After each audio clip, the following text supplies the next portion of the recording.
अध्याय 28। प्रिंस का भागना। हैरी को महसूस हुआ जैसे वह भी हवा में उड़ रहा हो। यह नहीं हुआ था, यह नहीं हो सकता था। स्नेप ने कहा, यहाँ से चलो, जल्दी। उसने मैल्फॉय का कॉलर पकड़ा और उसे दरवाजे से सबसे पहले जबरदस्ती बाहर निकाला। स्नेप के पीछे पीछे ग्रेबैक और मोटे भाई बहन निकल गए, जो रोमांच से हाँफ रहे थे। जब वे दरवाजे से ओझल हुए, तब जाकर हैरी को एहसास हुआ कि वह अब दोबारा हिल सकता था। अब वह दीवार से शरीर बंधन शाप के कारण नहीं, बल्कि दहशत और सदमे के कारण टिका हुआ था। उसने अदृश्य चोगे को एक तरफ फेंक दिया जब क्रूर चेहरे वाला प्राणभक्षी दरवाजे से सबसे आखिर में निकल रहा था। पूर्ण शरीर बंधन। प्राणभक्षी इस तरह झुका जैसे किसी ठोस चीज ने उसकी पीठ पर वार कर दिया हो और मोम के किसी सख्त गुड्डे की तरह जमीन पर गिर गया। वह अभी जमीन से टकराया ही था कि हैरी उसे लांघ गया और अंधेरी सीढ़ियों पर नीचे भागने लगा। दहशत हैरी के दिल को चीरने लगी। उसे डंबलडोर के पास पहुंचना था और स्नेप को पकड़ना था। न जाने क्यों ये दोनों चीजें जुड़ी हुई थीं। अगर वह उन दोनों को एक साथ ला पाता तो ऐसा नहीं हो पाता। डंबलडोर नहीं मरते। उसने घुमावदार सीढ़ियों के आखिरी 10 पायदान एक छलांग में पार किए और अपनी छड़ी उठाकर रुक गया। हल्की रोशनी वाले गलियारे में धूल भरी थी। आधी छत गिर गई थी और सामने लड़ाई चल रही थी। लेकिन जब वो पता लगाने की कोशिश कर रहा था कि कौन किससे लड़ रहा है, तभी उसे एक दुष्ट आवाज चिल्लाती सुनाई दी। काम पूरा हो गया, चलने का समय हो गया। उसने स्नेप को गलियारे के दूर वाले छोर पर मुड़ते देखा। स्नेप और मेलफॉय बिना खरोंच के लड़ाई के बीच से निकलने में कामयाब हो गए थे। जब हैरी उनके पीछे भागा तो एक लड़ने वाले ने खुद को अपने प्रतिद्वंदी से आजाद किया और उसकी तरफ आ गया। यह नर भेड़िया ग्रेबैक था। हैरी अपनी छड़ी उठा पाए इससे पहले ही वह उसके ऊपर आ चुका था। हैरी पीछे की तरफ गिर गया। गंदे उलझे बाल उसके चेहरे पर आ गए।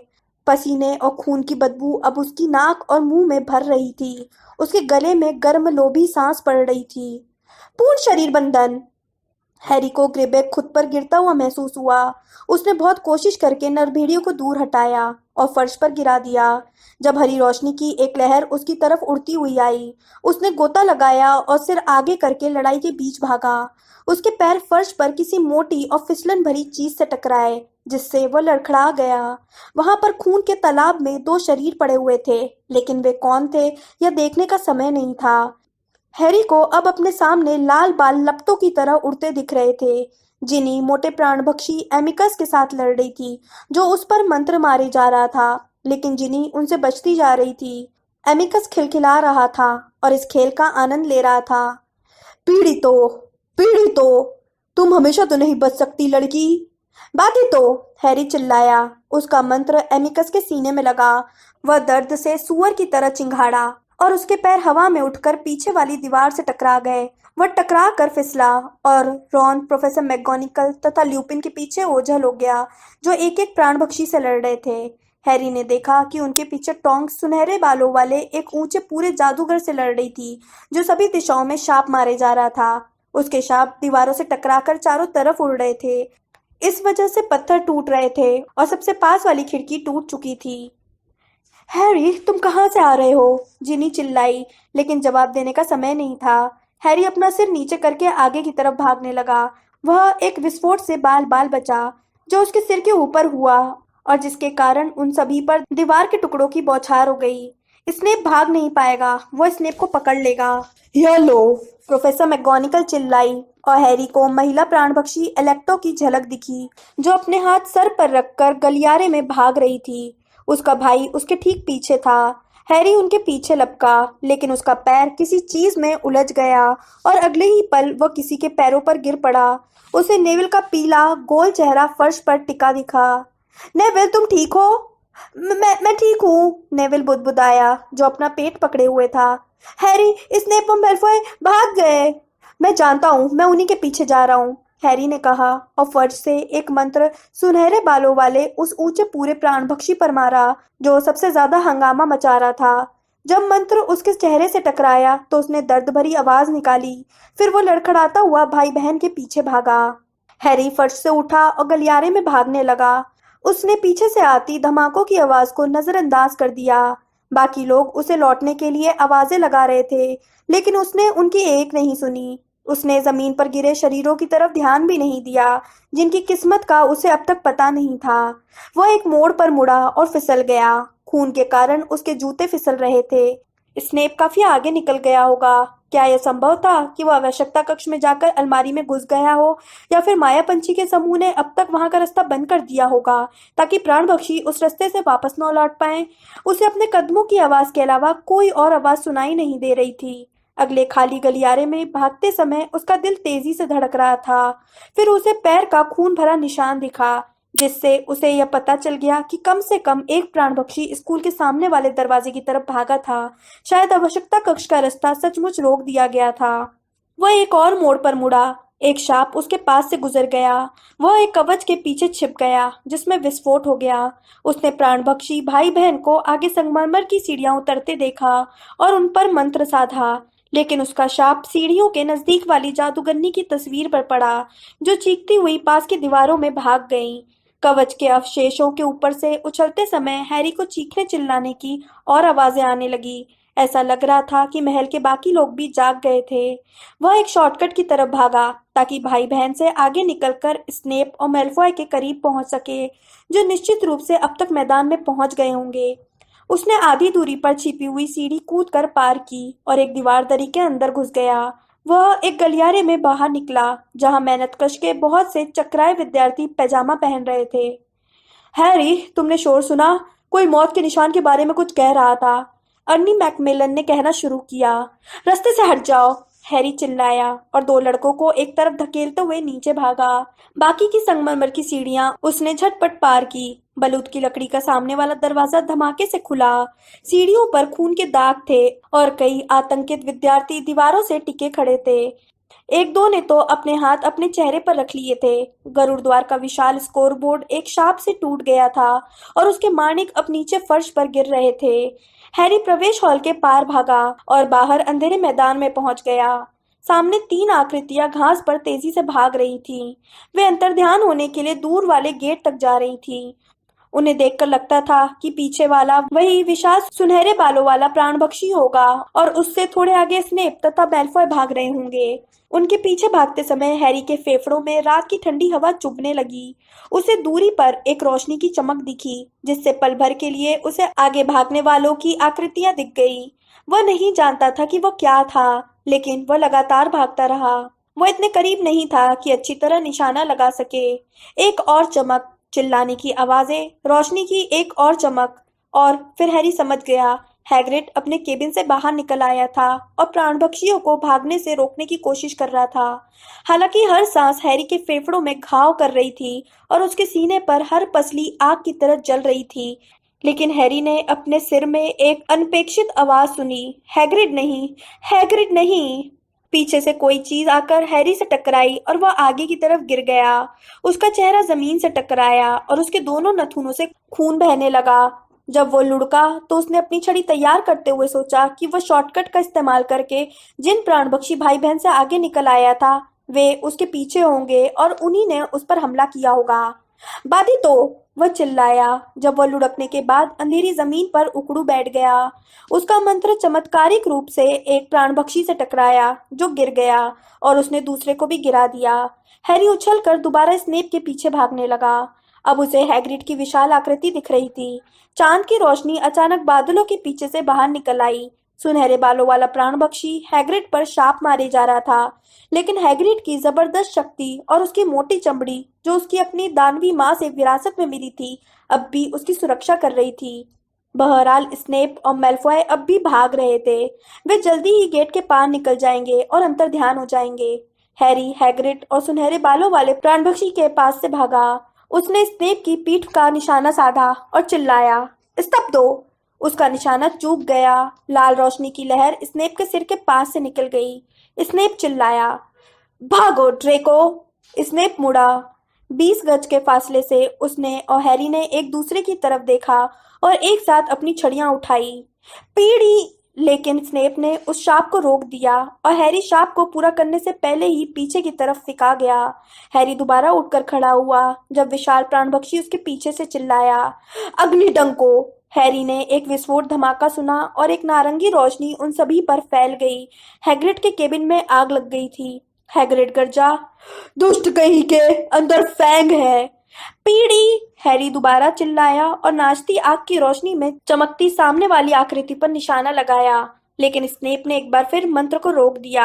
हैरी ने देखा कि वो व्यंग से हंस रहा था। अक्षम्य शाप तुम नहीं दे सकते पॉटर। स्नेप लपटों, हैग्रिड की चीखों और फंसे हुए फैंग की कूकू की आवाज के ऊपर से चिल्लाया। तुम में ना तो इतनी हिम्मत है और न ही क्षमता। बंद, हैरी गरजा। लेकिन स्नेप ने हल्के से हाथ हिलाकर उस मंत्र को दूसरी तरफ मोड़ दिया। लड़ो, हैरी स्नेप पर चिल्लाया। लड़ो डरपोक कहीं के।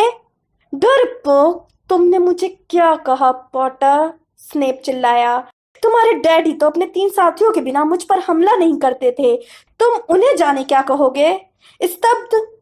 एक बार फिर रोक दिया और फिर रोक दूंगा जब तक कि तुम अपना मुंह और दिमाग बंद करना नहीं सीख लोगे पॉटर।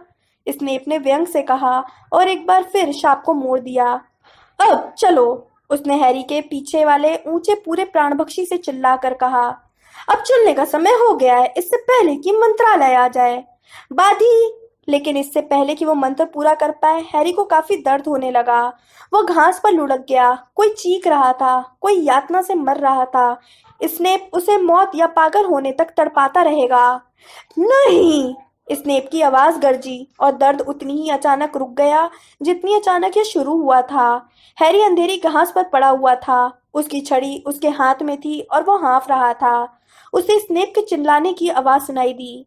क्या तुम वे आदेश भूल गए जो हमें मिले थे? पॉटर शैतानी शहंशाह का शिकार है, हमें उसे छोड़ना है। तुम जाओ, जाओ।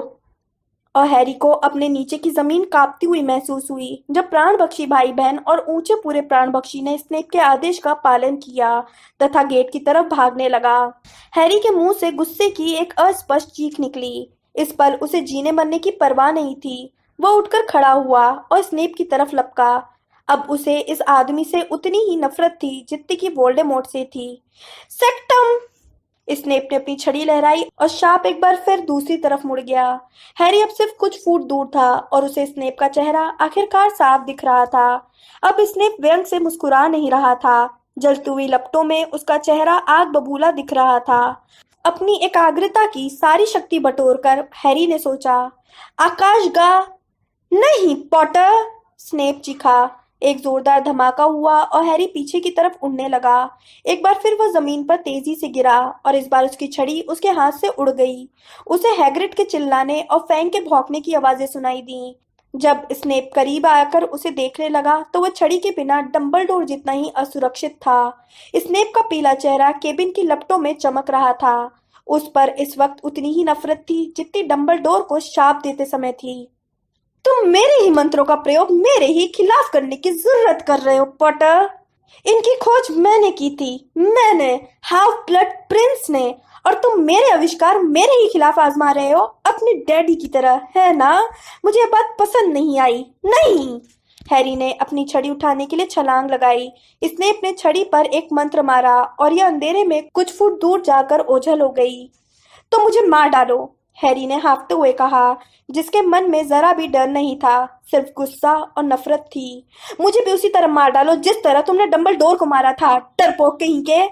मुझे डरपोक मत कहो, स्नेप चीखा और उसका चेहरा अचानक पागलों जैसा तथा वहशी हो गया, जैसे उसे भी उतना ही कष्ट हो रहा हो जितनी कि दर्द से चिल्लाते कुत्ते को जलते हुए घर में हो रहा था। स्नेप ने हवा में छड़ी लहराई। हैरी को महसूस हुआ कि कोई गर्म चीज उसके चेहरे से टकराई हो और वह जमीन पर पीछे की तरफ गिर गया। जमीन से टकराने के कारण उसकी आंखों के सामने तारे नाचने लगे और एक पल के लिए उसके शरीर से सारी हवा निकल गई। फिर उसे अपने ऊपर पंखों की आवाज सुनाई दी और किसी विशाल चीज ने सितारों को ढक दिया। बकबीक ने स्नेप पर हमला कर दिया था। स्नेप पीछे की तरफ लड़खड़ा गया जब उस पर ब्लेड जैसे नुकीले पंजे पड़े। जब हैरी जैसे तैसे बैठ गया तब भी उसका सिर जमीन से टकराने के कारण चकरा रहा था। उसने देखा कि स्नेप पूरी तेजी से भाग रहा था और विशाल पक्षी अपने पंख फड़फड़ाता तथा चीखता हुआ उसके पीछे भाग रहा था। हैरी ने उसे पहले कभी इतना उग्र नहीं देखा था। हैरी उठकर खड़ा हुआ और अपनी छड़ी की तलाश करने लगा ताकि वो दोबारा पीछा कर सके, लेकिन जब उसकी उंगलियां घास में टटोल रही थी और टहनियों को हटा रही थी तभी वो समझ गया कि अब बहुत देर हो चुकी है। उसका अंदाजा सही था। छड़ी मिलने पर उसने देखा कि गरुड़ अश्व गेट का चक्कर लगा रहा था। स्नेप स्कूल की सीमा के बाहर अंतर्ध्यान होने में कामयाब हो गया था। हैग्रिड, हैरी बुदबुदाया, जो अब भी हैरत में चारों तरफ देख रहा था। हैग्रिड! वह लड़खड़ाते हुए जलते मकान की तरफ भागा जब एक विशाल आकृति लपटों के बीच से फैंग को अपनी पीठ पर लाद कर बाहर निकली। कृतज्ञता के साथ हैरी घुटनों के बल बैठ गया। उसका अंग अंग दुख रहा था। उसका पूरा शरीर दर्द कर रहा था और हवा दर्द के साथ फेफड़ों में जा रही थी। तुम ठीक हो हैरी? तुम ठीक हो? हमसे कुछ बोलो हैरी। हैग्रिड का बालों वाला बड़ा चेहरा हैरी के ऊपर तैर रहा था, जिससे सितारे दिखना बंद हो गए। हैरी को जली हुई लकड़ी और कुत्ते के बालों की बदबू आ रही थी। उसने एक हाथ बाहर निकाला और फैंग के गर्म तथा जिंदा शरीर को अपने पास हिलता महसूस किया। मैं ठीक हूँ, हैरी ने हाँफते हुए कहा। और तुम? जाहिर है हम ठीक है। हमारा काम तमाम करना इतना आसान नहीं है। हैग्रिड ने अपने हाथ हैरी की बाहों के नीचे रखे और उसे इतनी ताकत से उठाया कि हैरी के पैर पल भर के लिए जमीन से उठ गए। हैग्रिड ने उसे उठाकर खड़ा कर दिया। हैरी को हैग्रिड के गाल पर खून बहता दिखा। उसकी एक आंख के नीचे गहरा घाव था जो तेजी से सूज रहा था। तुम्हारे मकान की आग बुझानी चाहिए, हैरी ने कहा। सम्मोहन मंत्र जलधारा है।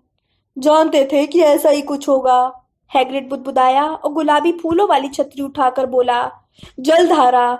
छतरी की नोक से पानी की एक धारा बाहर निकली। हैरी ने छड़ी वाला हाथ उठाया जो शीशे जैसा लग रहा था। वह भी बुदबुदाया। जलधारा। दोनों मिलकर केबिन पर तब तक पानी फेंकते रहे जब तक कि आखिरी लपट नहीं बुझ गई। यह ज्यादा बुरा नहीं है, हैग्रिड ने कुछ मिनट बाद उम्मीद से कहा और धुएं के अंबार को देखा। कोई भी ऐसी चीज नहीं हुई है जिसे डंबलडोर ठीक नहीं कर सकते। यह नाम सुनकर हैरी के पेट में भयंकर दर्द होने लगा। खामोशी और शांति में उसके भीतर दहशत उठने लगी। हैग्रिड, जब हमने उनके आने की आवाज सुनी तो हम काष्ठ जीवों के पैर बांध रहे थे, हैग्रिड ने दुख से कहा। वह अब भी तबाह केबिन की तरफ घूर रहा था। वे बेचारे जलकर मर गए होंगे। हैग्रिड, लेकिन क्या हुआ था हैरी? हमने तो बस उन प्राणभक्षियों को महल से भागते देखा था, लेकिन स्नेप उनके साथ क्या कर रहा था? वह कहाँ गया है? क्या वो उनका पीछा कर रहा था? वह, हैरी ने अपना गला साफ किया। गला दहशत और धुएं के कारण सूख चुका था। हैग्रिड, वह हत्यारा है। हत्यारा? हैग्रिड ने जोर से कहा और हैरी को घूरा। स्नेप ने हत्या की? तुम क्या बोल रहे हो हैरी? डंबलडोर, हैरी ने कहा। स्नेप ने डंबलडोर की हत्या की। हैग्रिड बस उसकी तरफ देखता रहा। उसका चेहरा बिल्कुल सपाट था, जैसे उसे कुछ समझ में नहीं आ रहा हो। डंबलडोर? हैरी? वे मर चुके हैं। स्नेप ने उन्हें मार डाला। ऐसा मत कहो, हैग्रिड ने कहा। स्नेप डंबलडोर को कैसे मार सकता है? मूर्ख मत बनो हैरी। तुम ऐसा क्यों कह रहे हो? मैंने अपनी आंखों से देखा है। तुम ऐसा कैसे देख सकते हो? मैंने इसे देखा था हैग्रिड। हैग्रिड ने अपना सिर हिलाया। उसके चेहरे पर अविश्वास का भाव था, लेकिन वह हैरी को सहानुभूति से देख रहा था। वह जानता था हैग्रिड सोच रहा होगा कि हैरी के सिर पर कोई चोट लग गई होगी, जिससे वह दुविधाग्रस्त में हो गया होगा, या फिर शायद यह मंत्र का प्रभाव होगा। देखो, हुआ यह होगा कि डंबलडोर ने स्नेप को प्राणभक्षियों के साथ जाने को कहा होगा, हैग्रिड ने विश्वास से कहा। हमें लगता है कि उसे अपना छलावा कायम रखना होगा। देखो, हम तुम्हें स्कूल ले चलते हैं। चलो हैरी। हैरी ने बहस करने या समझाने की कोई कोशिश नहीं की। वह अब भी बेकाबू ढंग से कांप रहा था। हैग्रिड को यह बात जल्दी ही पता चल जाएगी, बहुत जल्दी। महल की तरफ कदम बढ़ाते समय हैरी ने देखा कि बहुत सी खिड़कियां रोशन हो चुकी थी। वह अंदर के दृश्य की कल्पना कर सकता था, जहां लोग एक कमरे से दूसरे कमरे में जाकर एक दूसरे को बता रहे होंगे कि प्राणभक्षी अंदर घुस आए थे। हॉगवर्ट्स के ऊपर मौत का निशान चमक रहा है। कोई ना कोई निश्चित रूप से मर गया होगा। बलूत की लकड़ी का सामने वाला दरवाजा खुल गया था। उसमें से रोशनी बाहर निकलकर ड्राइव और लॉन पर जा रही थी। ड्रेसिंग गाउन पहने विद्यार्थी सीढ़ियों से झांक रहे थे। वे घबराकर उन प्राणभक्षियों को देखने की कोशिश कर रहे थे जो रात के अंधेरे में खो गए थे। बहरहाल हैरी की आंख सबसे ऊंची वाली मीनार के नीचे की जमीन पर टिकी हुई थी। उसने कल्पना की कि उसे वहां पर घास में कोई काली मुड़ी गुड़ी चीज दिख रही थी। हालांकि सच तो यह था कि वह इतनी दूर था कि इस तरह की कोई चीज नहीं देख सकता था। जब उसने बिना कुछ कहे उस जगह की तरफ घूरा जहां उसके हिसाब से डंबलडोर का शरीर पड़ा होना चाहिए था, तो उसने लोगों को उधर जाते देखा। हैग्रिड और हैरी महल के सामने की तरफ जाने लगे। फैंग उनके ठीक पीछे चल रहा था। हैग्रिड बोला, वे लोग क्या देख रहे हैं? वह क्या है जो घास में पड़ा है? अब हैग्रिड खगोल शास्त्र की मीनार के नीचे की तरफ जा रहा था, जहां छुटपुट भीड़ जमा हो गई थी। देखो हैरी, मीनार के ठीक नीचे जहां पर निशान है। ओह, तुम्हें यह तो नहीं लगता कि कोई गिर गया है? हैग्रिड खामोश हो गया। निश्चित रूप से यह विचार कितना भयंकर था कि इसे जोर से बोलना भी ठीक नहीं था। हैरी उसके साथ चलता रहा। उसके चेहरे तथा पैरों में दर्द हो रहा था, जहां पिछले आधे घंटे में कई मंत्र पड़े थे। वह इसे विरक्त ढंग से महसूस कर रहा था, जैसे उसके शरीर का कोई व्यक्ति उस दर्द को झेल रहा हो जो असली था, जिससे बचा नहीं जा सकता था। वह उसके सीने का खिंचाव था। वह और हैग्रिड किसी सपने में चलते रहे तथा बुदबुदाती भीड़ के बीच से होते हुए सबसे आगे पहुंचे, जहां अवाक विद्यार्थियों और टीचर्स ने जगह छोड़ दी थी। हैरी ने हैग्रिड की दर्द और सदमे से भरी कराह सुनी, लेकिन वह रुका नहीं। वह आगे की तरफ धीरे धीरे चलता रहा, जब तक कि वह उस जगह नहीं पहुंच गया जहां डंबलडोर पड़े हुए थे। वह उन पर झुक गया। हैरी ने उसी पल से उम्मीद छोड़ दी थी जिस पल से डंबलडोर का उस पर डाला गया शरीर बंधन शाप हट गया था। वह जानता था कि यह तभी हट सकता था जब इसे डालने वाला मर गया हो, लेकिन उन्हें यहाँ इस तरह पड़े देखने के लिए वह मानसिक रूप से तैयार नहीं था। दुनिया के सबसे बड़े जादूगर को, जिनसे हैरी कभी मिला हो या मिलेगा। डंबलडोर की आंखें बंद थीं। उनके हाथ और पैर के कोण अजीब थे, वरना ऐसा भी लग सकता था कि वे सो रहे हों। हैरी ने मुड़ी हुई नाक के ऊपर के आधे चांद के आकार के चश्मे को सीधा किया और अपनी आस्तीन से उनके मुंह से बहती खून की धारा को पोंछा। फिर उसने उनके बूढ़े चेहरे को निहारा और इस विकराल तथा अबूझ सत्य को समझने की कोशिश की कि डंबलडोर फिर कभी उससे बात नहीं कर पाएंगे, कि अब वे फिर कभी उसकी मदद नहीं कर पाएंगे। भीड़ हैरी के पीछे से बुदबुदाने लगी। काफी देर बाद उसे एहसास हुआ कि उसका पैर किसी सख्त चीज पर रखा हुआ था। घंटों पहले जिस लॉकेट को चुराने में उन्होंने कामयाबी पाई थी, वह डंबलडोर की जेब से गिर गया था। यह शायद जमीन में जोर से टकराने के कारण खुल गया था। हालांकि हैरी अब और सदमा या दहशत या दुख महसूस नहीं कर सकता था, लेकिन उसे उठाते ही हैरी समझ गया कि कोई चीज गड़बड़ थी। उसने लॉकेट को अपने हाथ में घुमाया। यह स्मृति पात्र में देखे गए लॉकेट जितना बड़ा नहीं था, न ही इस पर नागशक्ति का एस का निशान बना हुआ था। इसके भीतर एक मुड़े हुए चमपत्र के अलावा कुछ नहीं था, जो उस जगह पर कस कर फंसा हुआ था जहां तस्वीर रहनी चाहिए थी।